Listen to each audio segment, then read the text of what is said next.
श्री गणेशाय नमः। श्री सरस्वतये नमः। श्री सद्गुरुदेव चरण कमलेभ्यो नमो नमः। ओम नमो भगवते वासुदेवाय। श्री राधा कृष्णाय नमो नमः। श्री रामचंद्र डोंगरे जी महाराज द्वारा रचित श्रीमद् भागवत रहस्य। कर्दम और देवहूति का विवाह। देवहूति ने कहा, मुझे ऐसे ही पति की जरूरत थी। कामंध होकर संसार सागर में डूबने के लिए गृहस्थ आश्रम नहीं है।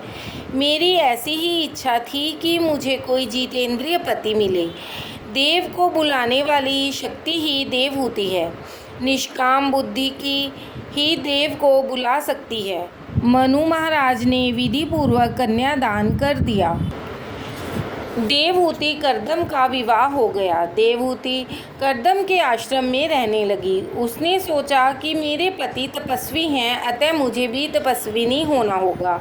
वे दोनों 12 वर्ष एक ही घर में रहते हुए भी संयमी और निर्विकार रहे। मिथिला प्रदेश में आज से 1100 वर्ष पहले वाचस्पति मिश्र नाम के ऋषि हो गए हैं। षड शास्त्रों पर उन्होंने टीकाएं लिखी हैं जो आज भी प्रख्यात हैं। वे सारा दिन तपश्चर्या और ग्रंथ लेखन में बिताते थे। विवाह होने के बाद 36 वर्ष गुजर गए, किंतु वे यह भी नहीं जानते थे कि उनकी पत्नी कौन है। 36 वर्ष साथ रहने पर भी वे अपनी पत्नी को पहचानते नहीं थे। एक दिन ब्रह्मसूत्र के शांकर भाष्य पर टीका लिख रहे थे, किंतु एक पंक्ति कुछ ढंग से लिखी नहीं जा रही थी। दिया भी कुछ धुंधला हो चला था, अतः ठीक तरह से दिखता भी नहीं था। उनकी पत्नी दिए की लौ बढ़ा रही थी। इतने में वाचस्पति की नज़र उस पर पड़ी तो उन्होंने पूछा, देवी तुम कौन हो? विवाह हुए 36 वर्ष बीत चुके थे, फिर भी वे पत्नी को पहचानते नहीं थे। कितने संयमी और जितेंद्रिय होंगे वो। पत्नी ने कहा, कभी आपका विवाह हुआ था, वह याद आता है? वाचस्पति ने कहा, हाँ कुछ याद आ रहा है। पत्नी ने कहा, मेरे साथ आपका विवाह हुआ था, मैं आपकी दासी हूँ। आज से 36 वर्ष पहले हमारा विवाह हुआ था। पत्नी ने विवाह की याद दिलाई तो वाचस्पति के मन में प्रकाश जगा और उन्होंने पत्नी से कहा, तेरे साथ विवाह हुआ है। 36 वर्ष तूने मौन ही रहकर मेरी सेवा की। तेरे उपकार अनंत हैं। तेरी क्या इच्छा है? पत्नी भामती ने कहा, नाथ, मेरी तो कोई भी इच्छा नहीं है। आप जगत के कल्याण के लिए शास्त्रों की टीकाएं रचते हैं। मैं आपकी सेवा करके कृतार्थ हुई हूँ। आपकी सेवा करते ही मेरी मृत्यु हो। वाचस्पति का हृदय भर आया। पत्नी से और एक बार कुछ मांगने को कहा, किंतु उसने कुछ भी नहीं मांगा। वाचस्पति, देवी तुम्हारा नाम क्या है? भामती। इस दासी को सब भामती कहते हैं।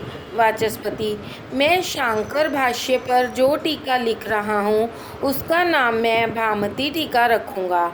आज भी वाचस्पति की वह टीका भामती टीका के नाम से प्रसिद्ध है। ऐसा था मेरा भारतवर्ष। एक ही घर में 36 वर्ष तक साथ साथ रहकर भी संयम का उन्होंने पालन किया था। ऐसे संयमी को ही ज्ञान मिलता है। ज्ञान बाजार में नहीं मिलता। आजकल पुस्तकों के द्वारा ज्ञान का प्रचार और प्रसार तो बहुत हो रहा है, किंतु किसी भी व्यक्ति के मस्तक में ज्ञान दिखाई नहीं देता।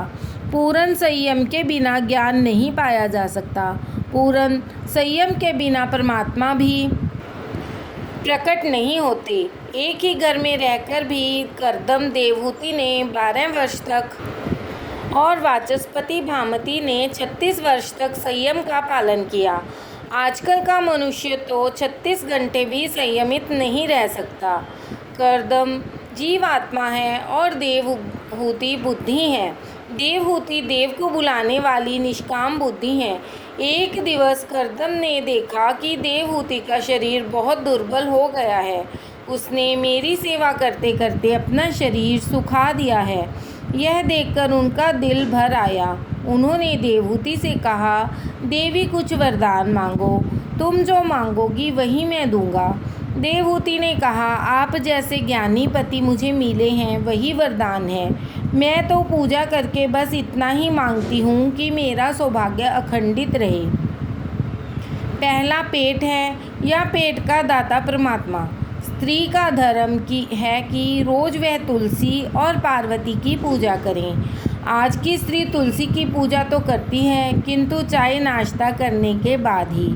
यह सुनकर कर्दम बोले, कुछ न कुछ तो तुम्हें मांगना ही होगा।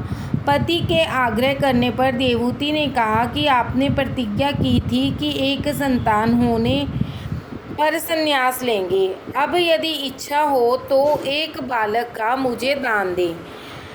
मनुष्य शरीर की रचना ही ऐसी है कि वह भोगों का मर्यादित प्रमाण में भी उपभोग कर सकता है। मर्यादा का उल्लंघन करेगा तो वह रोगिष्ठ हो जाएगा। कर्दम बोले, मैं तुझे दिव्य शरीर अर्पित करूँगा। देवहूति सरस्वती के किनारे स्नान करने गई। सरस्वती में से अनेक दासियां निकली। देवहूति ने स्नान किया और उनका शरीर बदल गया। कर्दम ऋषि ने संकल्प के बल से विमान बनाया और दोनों बैठ गए उस पर। शांत और करुण रस प्रधान है।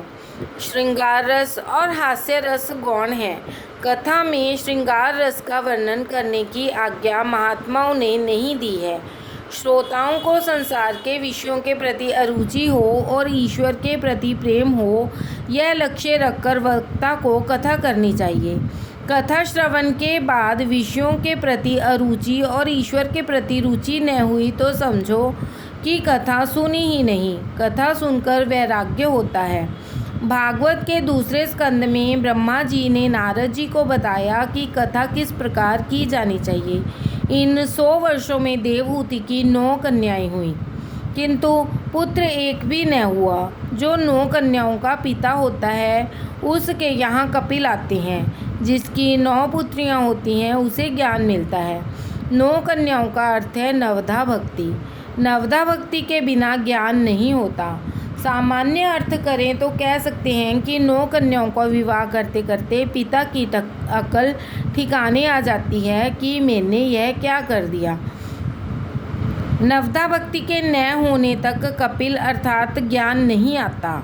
श्रवण, कीर्तन, स्मरण, पाद सेवन, अर्चन, वंदन, सख्य, आत्मनिवेदन और दास्य, ये 9 अंग नवधा भक्ति में आते हैं। नवधा भक्ति के सिद्ध होने पर ही कपिल भगवान पधारते हैं।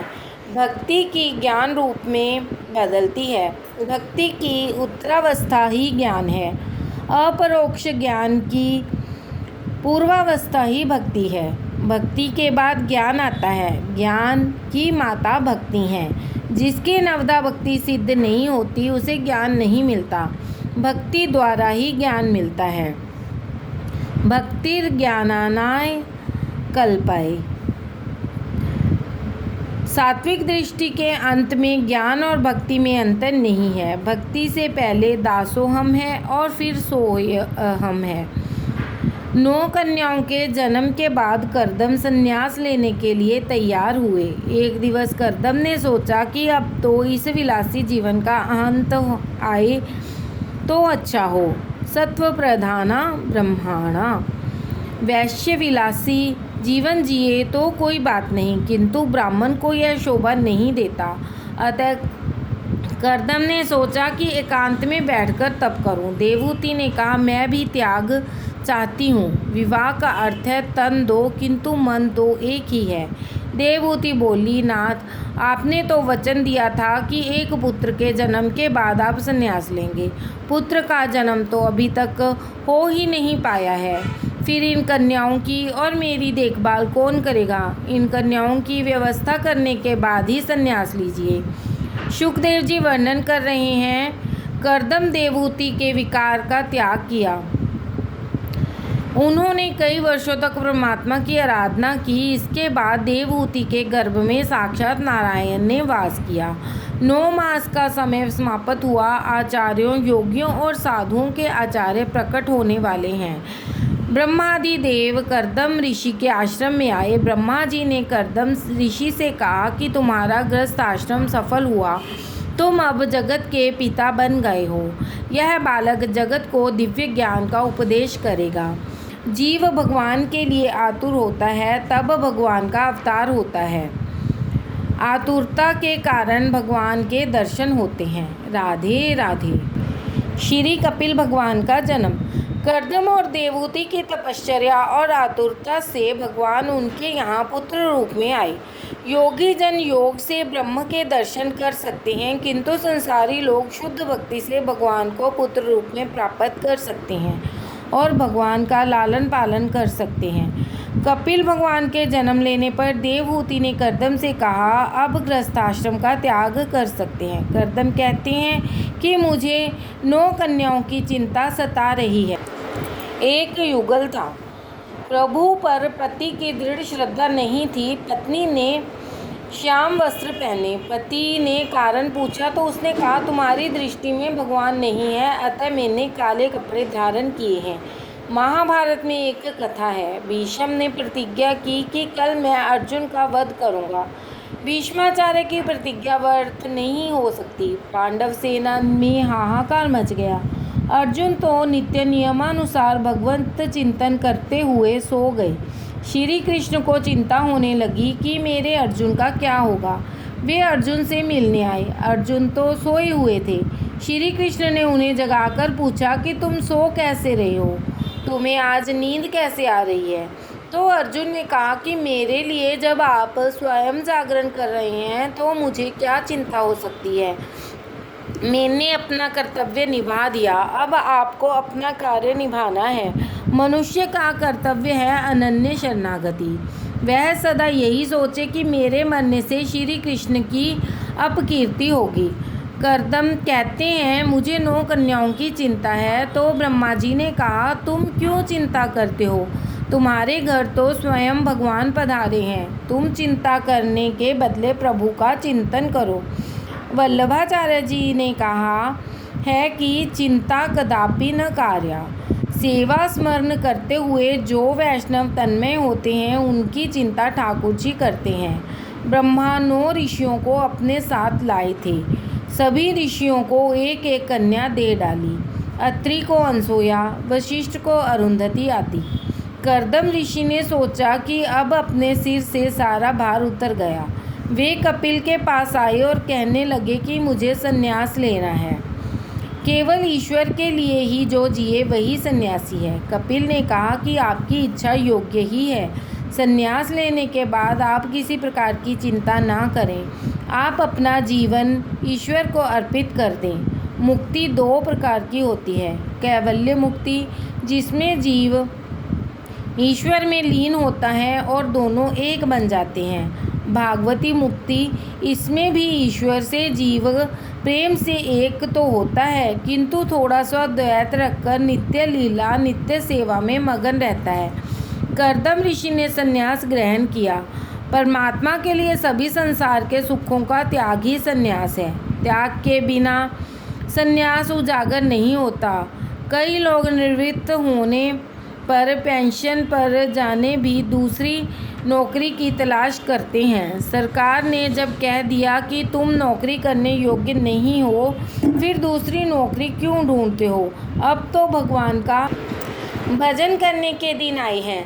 संन्यास की विधि देखने से भी वैराग्य होता है। संन्यास की क्रिया में विरजा होम करना पड़ता है। देव, ब्राह्मण, सूर्य, अग्नि आदि की साक्षी में विरजा होम किया जाता है। फिर नदी में स्नान करके लंगोटी फेंक कर नग्नावस्था में निकलना पड़ता है। आदि नारायण का चिंतन करते करते कर्दम ऋषि को भागवती मुक्ति मिली। कपिल गीता का आरंभ हुआ। प्रसंग दिव्य है। पुत्र माता को उपदेश दे रहा है। भागवत के इस महत्व के प्रकरण में 9 अध्याय हैं। कपिल गीता के प्रारंभ में 25वें अध्याय से है। इसमें सांख्य शास्त्र का उपदेश है। 3 अध्यायों में पहले वेदांत का ज्ञान आता है और अंत में भक्ति का वर्णन किया गया है। फिर इसके बाद संसार चक्र का वर्णन है। राधे राधे।